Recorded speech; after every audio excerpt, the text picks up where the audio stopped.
Olá, mais um Saúde e Vida começando aqui pela tela da TV Câmara Campinas. A você de casa desde já, muito obrigada pela companhia e audiência. Hoje a gente vai falar um pouquinho sobre infecção urinária e cálculo renal, explicar o que são essas doenças, sintomas e tratamentos. Quem vai falar com a gente é o médico que já está aqui na tela comigo. Eu lembro sempre que a gente do Saúde e Vida continua fazendo essas entrevistas por meio da internet por causa da pandemia de Covid-19. Dr. Ubirajara Ferreira, ele é urologista do Departamento Científico de Urologia da Sociedade de Medicina e Cirurgia aqui de Campinas. Doutor, antes de começar a nossa conversa, muito obrigada por ter atendido a nossa equipe. É um prazer estar com vocês, é sempre bom a gente discutir esses assuntos importantes, que são sempre interessantes no sentido de esclarecer bem esses assuntos, né, de saúde pública. Doutor, eu queria começar falando sobre infecção urinária. O que é a infecção exatamente? Todo mundo fala, eu já tive infecção urinária, doeu ou não, enfim. O que é a infecção? Do ponto de vista bem estrito, infecção urinária é quando você tem alguma bactéria que invade a área geniturinária, que é basicamente a urina. Existem também situações em que ele pode infectar algum tipo de órgão que não estritamente está ligado à urina, mas que a gente também considera como infecção urinária. Mas, basicamente, quando a bactéria entra em contato com o líquido que está no rim, o ureter, que é a estrutura que liga o rim à bexiga, ou a bexiga, isso nós chamamos de infecção urinária. Só que tem que ter um número específico de bactérias, não é qualquer bactéria.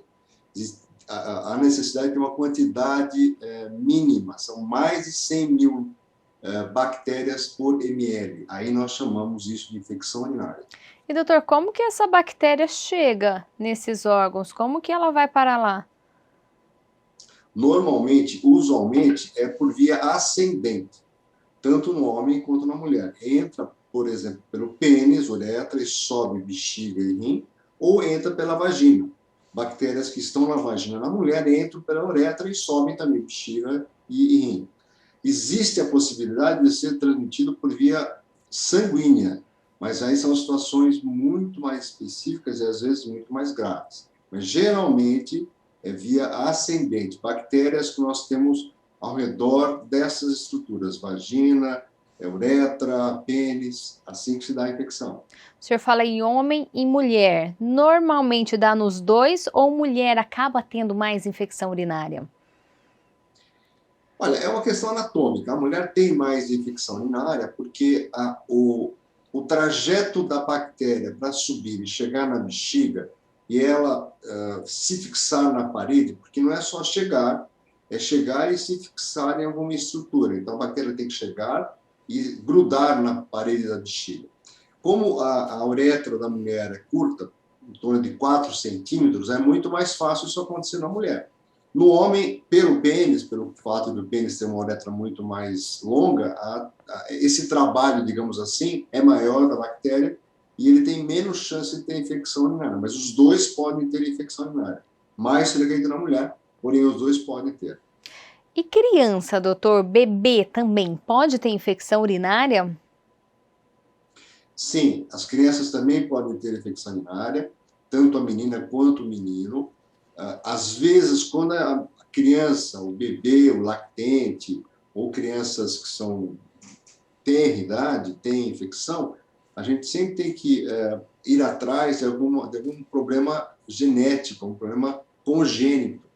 Por exemplo, a criança pode ter nascido com uma dilatação de um dos rins, uma obstrução, alguma obstrução à passagem da urina, por exemplo, do rim para a bexiga, e assim por diante.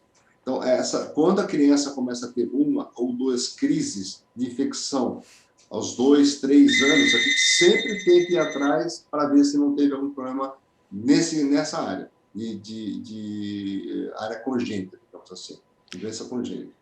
E quais são os sintomas, doutor?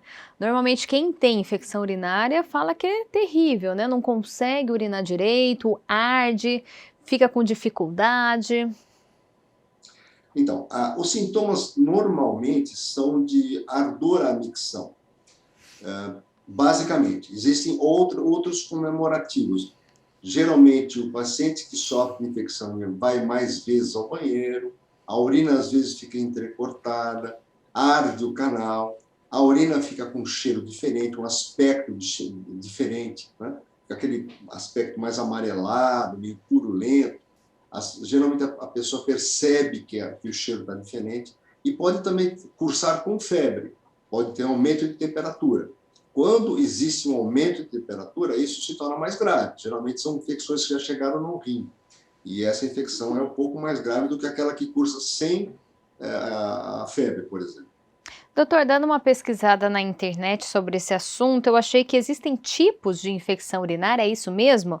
Uretrite, cistite ou pielonefrite, é isso? Sim, você tem razão.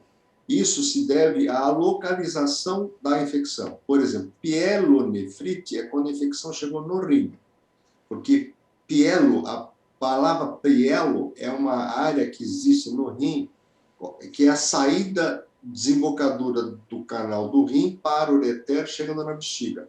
Então, nesta área é quando o rim está cometido. A pielonefrite é a infecção no rim, a cistite é a infecção na bexiga e a uretrite é a infecção na uretra, que é aquela estrutura que liga a bexiga à saída. Então, isso dá uma conotação de local e também de gravidade. As infecções chamadas pielonefrites são mais graves, que acometem o rim, e esse paciente pode ter febre, muitas vezes, queda do estado geral, como se fosse uma gripe forte, e aí isso pode ser mais grave ainda. Essa infecção pode, daí, cair na corrente sanguínea, causar um negócio chamado bacteremia, quando a bactéria fica na corrente sanguínea. Isso pode evoluir para septicemia, que aí a infecção tornou-se mais grave, a bactéria começa a se acessar em outros órgãos, e o paciente pode até morrer por causa disso. Se aí está a falência de múltiplos órgãos, e o paciente pode vir a óbito. E o contrário, outras doenças podem levar a pessoa a ter infecção de urina? Sim, se você, por exemplo, tiver uma baixa de imunidade por algum motivo, vamos pegar aqui exemplo o diabético. O diabético ele tem uma tendência por baixa de imunidade, também porque na urina existe glicose, isso é uma fonte de energia para a bactéria. As bactérias são se acessam mais facilmente na urina do diabético, e por conta da baixa de imunidade, geralmente as infecções no diabético tendem a ser mais graves. Então, dependendo do caso, o paciente pode ter uma doença mais grave, sim, e uma evolução pior. O senhor citou aí os diabéticos e as grávidas, elas também são mais vulneráveis aí a ter infecção de urina? A grávida, sim, porque quando o útero começa a crescer, ele começa a comprimir as estruturas urinárias. Existe um dado interessante que a mulher geralmente tem, que é o nome científico é destroversão do uterina. O útero, quando ele começa a crescer, ele tem uma tendência de ficar do lado direito da mulher e pode obstruir ou dificultar a drenagem urinária desse lado direito. Então, não é raro mulheres terem, por exemplo, um lado direito mais dilatado do que o outro. E essa dilatação do trato urinário leva a uma estase, uma parada de urina. E a gente sabe que quando a urina fica parada em algum lugar, ela não sai, acaba não saindo do organismo, ela funciona como se fosse uma lagoa parada, começa a ter infecção. Então, essa estase urinária, essa parada de urina momentânea de um dos lados do rim direito, por exemplo, pode sim ter um acesso a bactérias e causar infecção na mulher. E doutor, e depois da relação sexual, pode vir a ter também infecção de urina? Sim, tem mulheres que a gente vê com frequência infecção após relação sexual. Era comum, por exemplo, quando existia mais uma tendência de você ter sexo ou relação sexual após o casamento, a gente falava de uma cistite de lua de mel. A moça teve relação com o marido, recém-casada, ela começou a ter cistite na lua de mel, porque começaram as relações sexuais. Então, isso chamava-se cistite de lua de mel porque tinha relação na urina, ou mais relações. Então, era frequente. Mas a gente sabe que muitas moças, né, com os namorados hoje, podem ter, sim, cistite ou infecção urinária após a relação sexual. A gente sempre faz um tipo de orientação para evitar essa situação quando a moça tem esse tipo de infecção. O que acontece? Por que logo após a relação, doutor? Existe um erro aí de análise, até de orientação, a gente sempre corrige, achar que o parceiro levou a infecção a ela. Não, não é o parceiro que levou a infecção a ela, mesmo porque, mesmo que ele tenha infecção urinária, ele não transmite a infecção urinária. Não existe essa transmissão. O que existe o ato sexual em si é um ato traumático, entre aspas, também, no introito da uretra, né, que fica bem na parte superior da vagina. E esse ato, digamos, traumático durante o ato sexual, ele pode facilitar a subida de germes. Então, germes pelo ato sexual, por usar algum tipo de creme,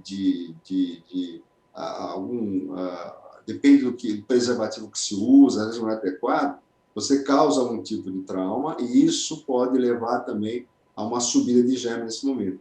Por isso que a gente orienta as moças que têm isso, ter uma micção logo após a relação sexual, ir lá urinar, e fazer uma higiene logo após a relação sexual. Às vezes só com isso já melhora, já evita. Doutor, pegando o gancho aí no início dessa sua resposta, infecção urinária pega? Usar o banheiro, um banheiro público, pode vir a pegar? Ou nada a ver? Não, não. Também é uma coisa muito rara. Isso dizer que pegou do banheiro público é muito raro. Não é assim. O que, na realidade, só para o público entender, a bactéria mais comum na infecção urinária é uma tal de Escherichia coli. Essa Escherichia coli, ela está presente nas fezes, das nossas fezes, tanto da mulher como do homem. Então, fica fácil você imaginar que causa não é a bactéria que está fora, são as nossas bactérias. Então, por exemplo, existem muitas moças que, da maneira como elas se fazem a higiene, elas podem levar a bactéria do ânus para a vagina. E isso vai levar à infecção. Entendeu? Então, não é bactéria de fora, é bactéria, as nossas bactérias da pele ou do pele anal, por exemplo, que pode levar. Então, é raro. Vou dizer que isso não seja, que seja impossível acontecer, né? Um ambiente contaminado. Mas, assim, não é o comum. O comum é a contaminação, a autocontaminação pela bactéria. Doutor, infecção urinária de repetição, o que é? Então, tem certas pessoas, mulheres, a infecção de repetição ocorre geralmente em mulheres. Mulheres que estão na fase ativa sexual ou mulheres pós-menopausa. As que estão na fase ativa é por, geralmente, o ato sexual, ou por estresse. Por exemplo, elas estão estressadas, preocupadas, aí ela começa a tomar menos água, às vezes muitas mulheres escolhem o banheiro para ir, né? Existe um costume da mulher, ela não vai em qualquer banheiro, então ela sai, a urina na casa dela, ela sai para trabalhar, para fazer alguma coisa, e ela vai só urinar meio-dia, porque ela sabe aquele banheiro que é melhor. Então, ela espera voltar para casa e fica segurando urina por muitas horas. Isso é muito ruim. Porque se uma bactéria nesse intervalo subiu e você não urinou, você não fez uma coisa chamada washout. Você não lavou a sua uretra para jogar fora essa bactéria. Então, muitas mulheres têm infecção na repetição por hábitos ruins, porque elas não urinam frequentemente. A mulher tem, por isso que eu estou falando mulher, porque é mais frequente na mulher. Mas, geralmente, quem tem infecção na repetição tem que tomar líquido frequentemente, tem que urinar frequentemente. Não é para esperar ter vontade, é para ir ao banheiro a cada 2, 3 horas e esvaziar completamente sua bexiga. Porque quando a mulher tem esse hábito de ficar horas sem urinar, ela começa a ensinar a sua bexiga que ela deve esperar. Então, tem mulheres que ficam, por exemplo, 8 horas sem urinar. Elas aguentam isso, só que a bexiga vai ficar repleta e com uma condição muito boa para a bactéria subir e ficar por lá. Então, o que nós orientamos é ela urinar frequentemente, reeducamos a mulher a urinar frequentemente e tomar água, 2 a 3 litros de água. Então, uma das coisas que a gente fala normalmente em consultório é: foi ao banheiro, urinou a cada 2 horas, vá ao pote e tome água, reponha aquilo que você perdeu de líquido. Entendeu? E como que é feito o diagnóstico, doutor? O diagnóstico, de certeza, é com um exame de urina. A gente, assim, muitas mulheres já sabem que estão com infecção, falam: doutor, eu tenho qualquer sintoma, dor, a urina ficou diferente, sai um pouquinho de sangue, ela já sabe que tem infecção. Mas, às vezes, isso é um engano, porque, às vezes, a queixa dela é mais de irritação do que de infecção. Porque a irritação, a inflamação do canal, às vezes, imita uma infecção. Você fala assim: mas por que dá inflamação, não é infecção? Existem mulheres, sim, que têm uma propensão a ter uma uretrite não infecciosa, às vezes emocional. Existem mulheres, volto a dizer, mulher porque é mais frequente, mas existem situações em que a pessoa tem mais nós chamamos uma síndrome uretral. O que é essa síndrome uretral? Ela tem todo um quadro que é como se fosse uma infecção urinária, mas ela não tem bactéria. É fácil imaginar. Quando a gente está estressado, normalmente o organismo ele procura um órgão para desabafar esse estresse. Então, tem pessoas que não estão chateadas, preocupadas, estressadas, têm dor de cabeça. Tem alguns que têm gastrite, né? Tem alguns que têm colite e tem alguns que têm uretrite. Então, tem pessoas que desenvolvem um sintoma no canal como se fosse infecção, mas aquilo é uma síndrome uretral, é um estresse. Então, o certo seria fazer cultura de urina para ver se tem bactéria mesmo. Lógico que, na prática, quando a pessoa nós fizemos 2, 3 e dá bactéria, por exemplo, na urina, a gente acaba tratando, sabendo o que é, mas nem sempre as queixas urinárias são devidas a uma infecção por bactéria na urina. E o tratamento, como é feito, doutor? Sempre com antibiótico. Sim, sempre eu digo, na maior parte das vezes, existem casos que a gente acaba não dando, eu vou explicar por quê e quando. Essa bactéria, essa Escherichia coli que a gente falou, é muito frequente, ela é uma bactéria, digamos, entre aspas, vagabunda. Ela acaba sendo eliminada facilmente por vários antimicrobianos. Então, a gente trata com antibiótico. Esse tratamento pode ser de 3, 5 dias, é simples e geralmente cura. Se for com infecção, se for uma coisa mais complicada, em homem, por exemplo, às vezes tem homens que têm nós chamamos prostatite, que também é uma infecção urinária que acomete a próstata. Geralmente, essa infecção é mais difícil de cuidar, porque para chegar lá o antibiótico demora, é difícil, tem barreiras, então a gente dá por 3 semanas antibiótico, por exemplo. Então, geralmente são antibióticos que existem na prática comum e a gente cura normalmente, quando a infecção é por bactéria. Por isso que é bom fazer a cultura para ver se tem bactéria mesmo, né? E como evitar? É possível, doutor, evitar a infecção urinária? Nas pacientes que têm fatores predisponentes ou desencadeantes, é só você ver se a pessoa está estressada, se ela está dormindo bem, se ela está se alimentando. É comum você pegar infecção urinária em pessoas que estão fazendo regime alimentar. Aí você vai ver que ela não está comendo direito, está estressada porque está com fome, uma série de coisas, né? Ou que está passando por algum problema. Então, primeiro você tem que ver se tem alguma causa por trás daquilo, né? Então, é muito comum ver, por exemplo, vejo muitas moças que têm infecção na época que estão fazendo vestibular, porque perderam emprego, desmancharam um noivado. É mais comum numa fase difícil da vida. A gente tem que resolver essa questão. A outra coisa é educar, reeducar. Então, é muito comum, você vai pegar de 10 mulheres, 7 ou 8 tem essa questão de não conseguir urinar em qualquer banheiro, né, por conta da higiene. Então, isso também pode atrapalhar, né?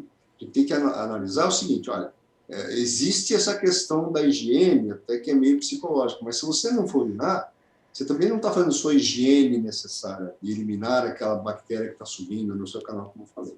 Então, a questão toda é assim: fazer uma educação. Se você educar e ver quais são as causas, os fatores predisponentes, você já está fazendo uma prevenção. Dr. Ubirajara Ferreira, ele é urologista, ele que está explicando para a gente aí sobre infecção urinária. Doutor, eu preciso chamar um intervalo, é só para a gente beber uma água rapidinho, porque eu ainda tenho muitas perguntas para fazer com o senhor. Você de casa também, não saia daí, só vai beber sua aguinha, a gente volta já já.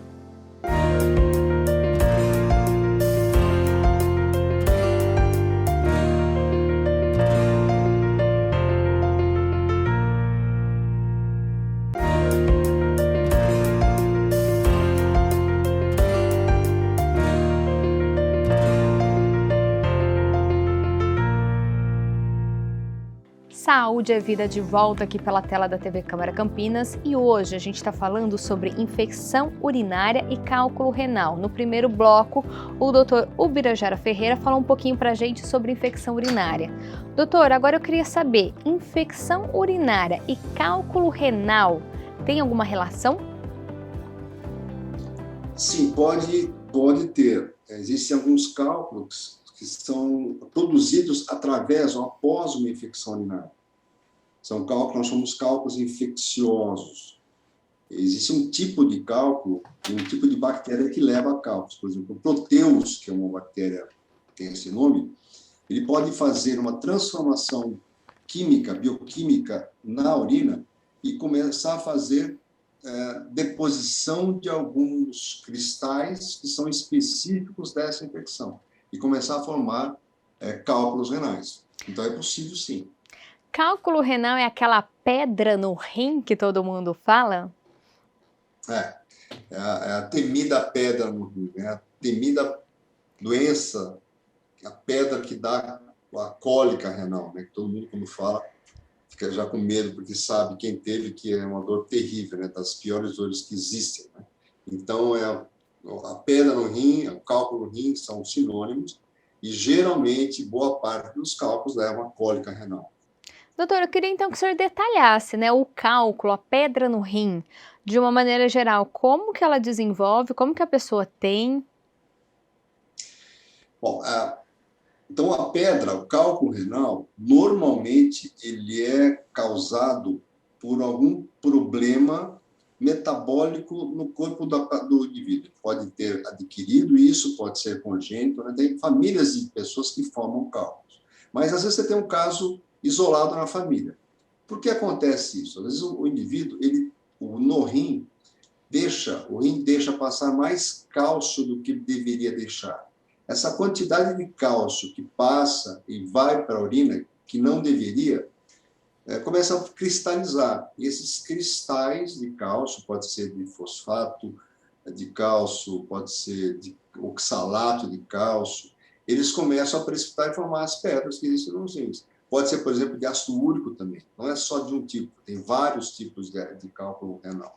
Mas, basicamente, isso é um problema metabólico. Mas pode ser, por exemplo, aumento de ingesta, né? Existem indivíduos que ingerem muita proteína, muitos miúdos, e isso pode levar ao tal do cálculo de ácido úrico também. Quando acontece isso, a gente faz um regime alimentar e costuma melhorar essa produção de cálculo de ácido úrico. Então, basicamente, são problemas metabólicos que levam à produção dos cálculos. Existem algumas exceções, mas basicamente é isso. Doutor, essa pedrinha que se forma, esse cálculo, fica lá no rim, é isso? E de repente resolve sair? Como que é? Então, elas vão se formando. Se você for ver a gênese do processo, começa com cristais, né? Então, às vezes você pode pegar um exame de urina e ver, estou com cristais de oxalato de cálcio, cristais de fosfato de cálcio.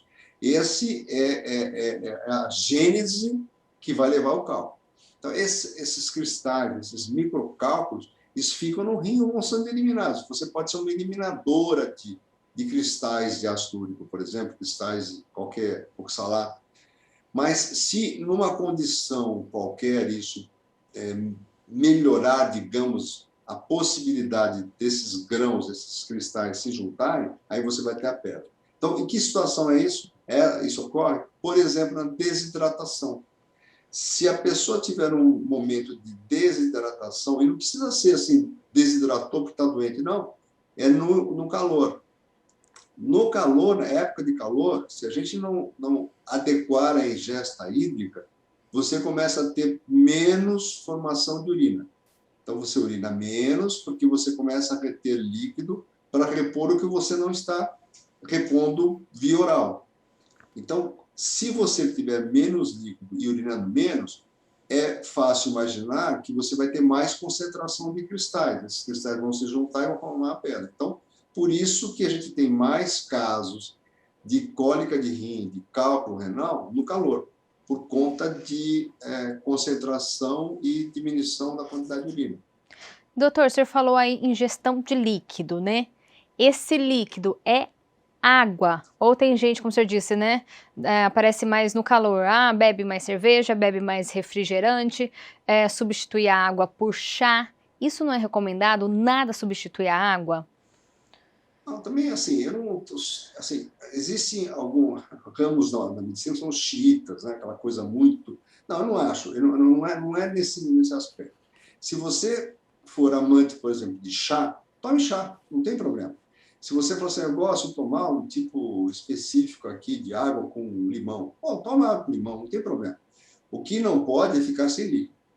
A questão da cerveja é que você está também ingerindo mais álcool. Isso pode ser prejudicial por outro motivo.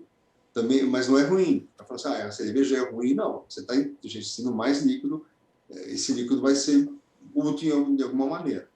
Mas o ideal seria a água, sim. Mas pode ser algum tipo de chá que você está acostumado. Hoje é muito comum o chá verde, ou chá branco. Então, isso é bom também. Agora, não se esqueça que alguns tipos de bebida têm sódio. E o sódio, se você, por exemplo, ingerir muito sódio na comida, você carrega junto o cálcio e leva para a urina. Aí você vai ter mais a calciúria e você tem mais chance de ter cálculo por conta de mais cálcio saindo na urina. Então, a questão toda não é o tipo de líquido, é você evitar que você ingira sódio. E muitas dessas bebidas têm sódio. Aí o sódio é perigoso, é bom você não ingerir. Por exemplo, a gente orienta para que indivíduos que tenham cálculo, formadores de cálculo, comerem com comida menos sal, por conta do sódio que pode levar cálcio na urina. Doutor, como que a pessoa descobre que está com pedra no rim? Quais são os sintomas? O que leva ela a procurar aí um médico? Infelizmente, o sintoma é o pior que tem, que é a cólica renal. Né? É Como o senhor raro o até indivíduo saber. disse, né? É realmente uma dor horrível, uma das mais piores que tem. Então, a gente escuta, Viviane, de pessoas que tiveram as duas coisas, as dores de parto e as cólicas renais. E dizem que cólica renal é pior que dor de parto. Então, a gente acredita. E toda vez que a gente vê indivíduos com cólica renal, realmente é uma coisa assustadora.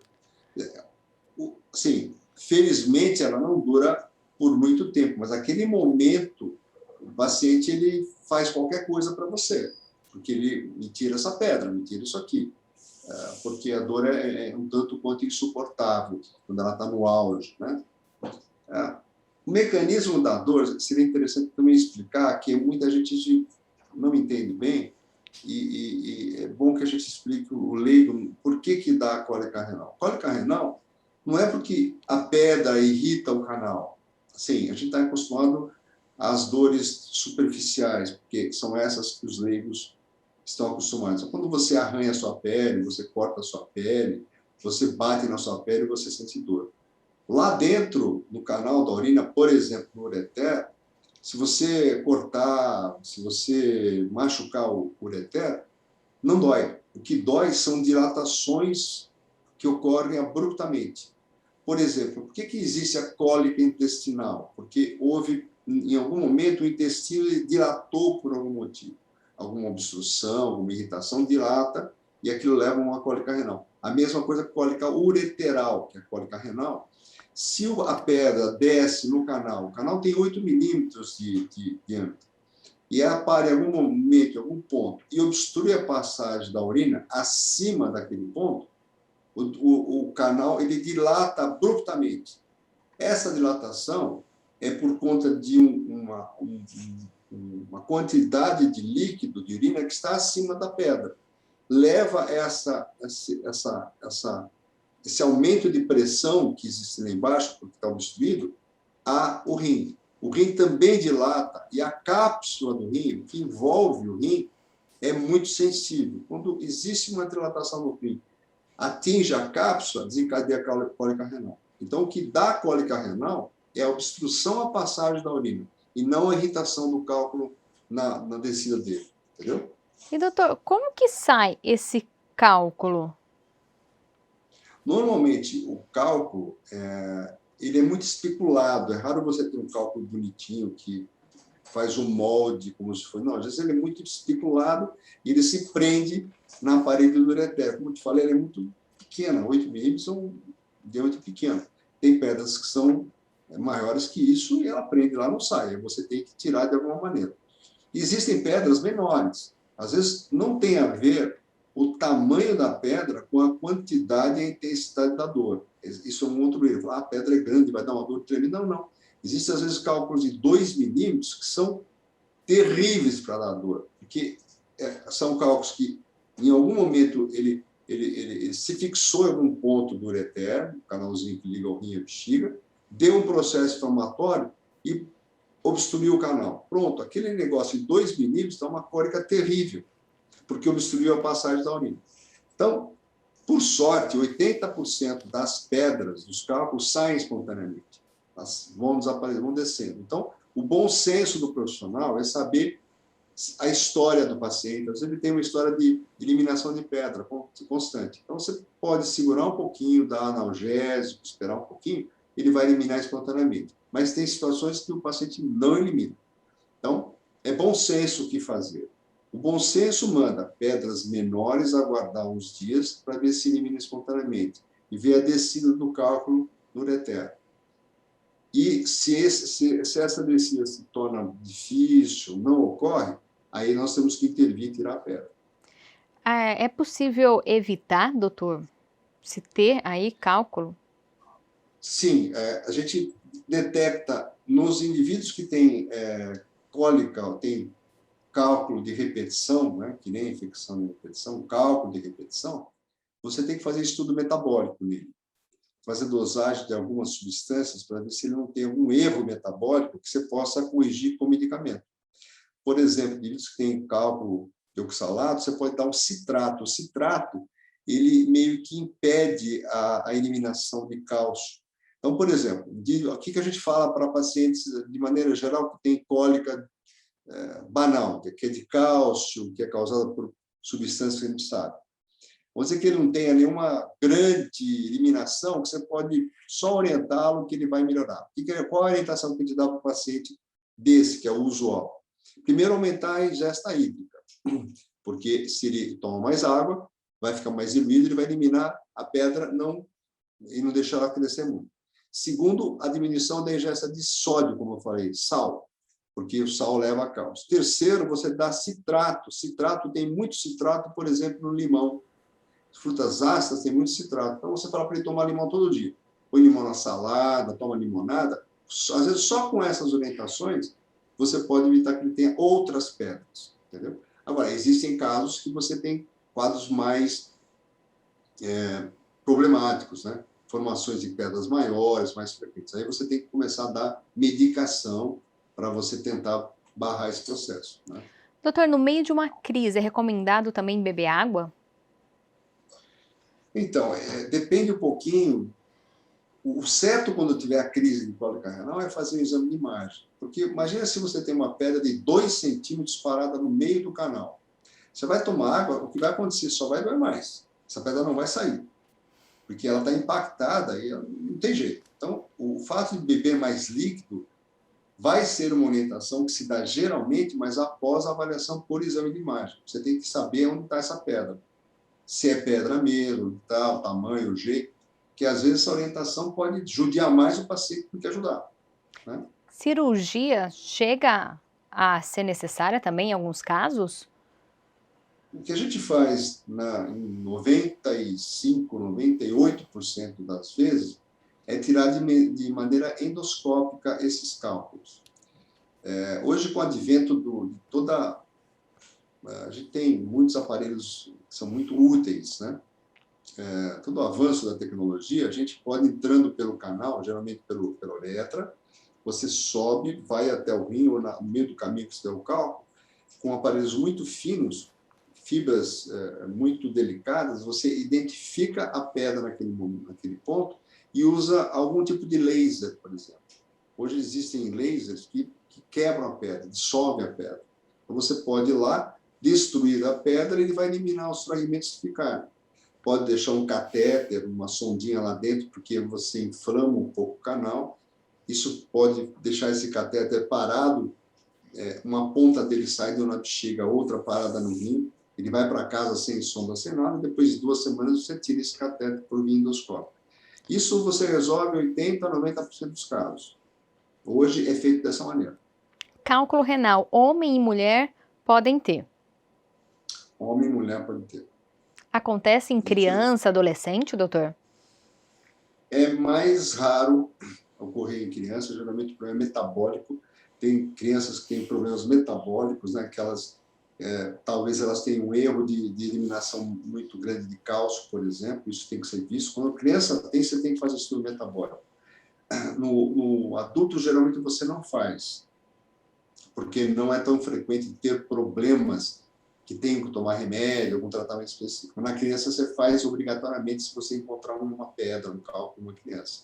Então, a gente tem que identificar e sabe, ter assim, bom senso para lidar nos casos de cálculo, dependendo da idade, né?